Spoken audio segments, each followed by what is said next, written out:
hallowed chambers today. It's 19 members sitting in the hallowed chambers right now. And a team has signed and packed 20 members of these hallowed chambers sitting right in the hallowed chambers. And a team signed to approve the reports of the panel, and one member against, flowing from the conclusion of the panel and by the voting of more than two-thirds majority of this assembly by head counting, not just voting, and endorsement of the impeachment document the second time.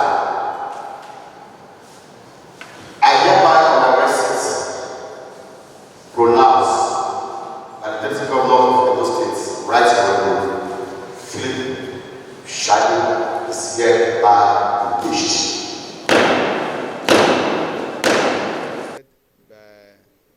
The House representative who presented first, and unfortunately the respondent absented himself and did not put up anything on the other side of the divide.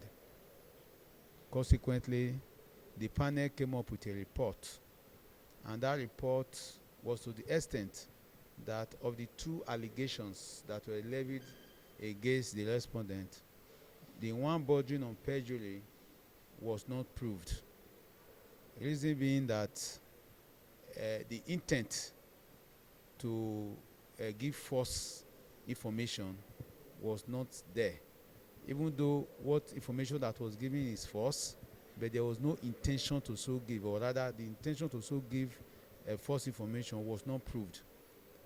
But on the other side, the one that borders on disclosure of official secrets, the panel found the respondent as guilty as charged, and that is enough as far as the requirement for impeachment is concerned. And we are in a house of 24 members with 18 people voting. What is actually required is 16 people. So that is more than the two-thirds that the said section of the Constitution require, as a result of which a finding of impeachment was reached, and the Deputy Governor was consequently pronounced as impeached.